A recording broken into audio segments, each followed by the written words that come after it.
guys, this is Cardi Van Empowerment Asset, and I'll be breaking down Black History Month and what it means to me, and I'll be giving out 3 key figures that I like, and we'll shine a little spotlight on them. So Black History Month means to me is Black excellence covering the past, the present, and looking forward to the future.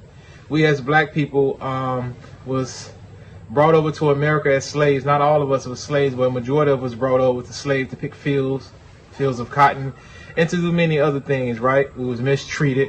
But as we move forward into the 19th and the 20th century, we was able to make that turnaround and do things to show people and show the rest of the world and showcase our talents and our skills that we are very successful and we are great at things. Once given a chance and an opportunity, we are able to prevail. So never think about Black History Month as just a small glimpse or a glimpse in a calendar. It's 12 months in a year. We get 1 month to celebrate us, but guess what? We should celebrate Black History Month all year long. From my point of view, the 3 key figures that I'll be talking about is Madam C.J. Walker, George Washington Carver, and Jeremiah G. Hamilton. So we'll get right into it with Madam C.J. Walker was born in 1867. She died in 1919. So her key contribution to society, she was the inventor of the hot comb. We all know that people of African origin have hair that's very kinky. So she found ways to straighten your hair with products, right? So her product helps straighten millions of people's hair around America and globally. She was able to ship her product globally, right? So think about this, in the early 1900s, she had a product and she had a demand for the product. So she was already investing into things to get rewards from that, right? So investing in things put her in a position to become the first female millionaire in American history, self-made millionaire. So think about that. A Black woman was born in the late 1800s, early 1900s, she became a millionaire, and the first female millionaire in America. That's great, right? So the accomplishment that she accomplished was great. And over time, people know her name and they remember her. She go down in Guinness Book of Record as the first female millionaire in America. So that's awesome. Like I said, I like to shine some light on her because she did something that was exceptional in her time. She became an entrepreneur, launched products, she had a demand for the product, and she made money. That's one thing we need to look at when we're looking at supply and demand. And she understood that supply and demand was very important. So the next one we'll be covering is Jeremiah H. Hamilton, right? G. Hamilton. So he was a great person that was on Wall Street. I mean, he had the ups and the downs, he had his run, but he was able to become a millionaire, right? Writing financial contracts, making money off the stock market, right? So think about in the time that he was born. And he was born in the time that slavery existed. So he was on Wall Street in the 1800s, and he was able to find a way and make a way for himself, build up a family, right? Do great things for himself. Born in the early 1800s, it's not hard, right, to be a Black man of anybody of African descent in America. But he paved the way, and by the time of his death in 1875, he was worth more than $2 million. That's awesome.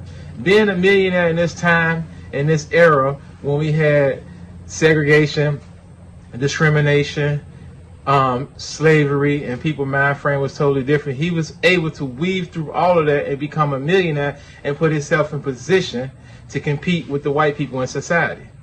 So he was a great man for this. And don't get me wrong, they talk bad about he had this and that going on, but at the end of the day, what he did is very inspirational. It inspired millions of Black people that's on Wall Street today to do the things they do. Right? Take it one day at a time and build wealth, and that's what he did, and he was able to do that. So the last person we're going to talk about is George Washington Carver. He's very important. Everybody think that he invented peanut butter, right? Right? But he didn't. But he created 300 different sources that you can use peanut butter for.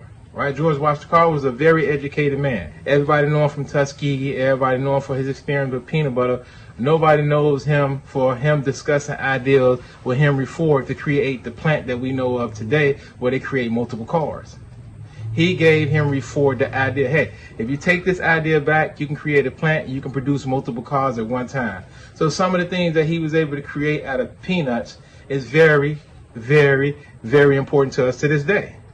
Right? He was able to invent shampoo, glue, chili sauce, shaving cream, many other things.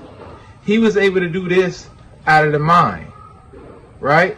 Reading, understanding things, experiment with things, because he knew how important that a peanut was to society, so he was able to make multiple products out of that. So we as people now today need to take advantage of our freedom, our education, right? And apply that education and knowledge to things that's going to benefit society as a whole. Don't just think about self. Think about the future, right?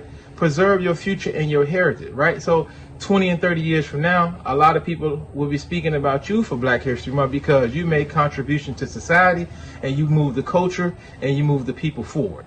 So thank you guys for tuning in. Hit the subscribe button and hope you guys like the video that's coming out. I'll be bringing full content and more content by the end of the week. I'll be giving out weekly picks for next week. So hit the subscribe button, like, hit comments, follow me. Take care.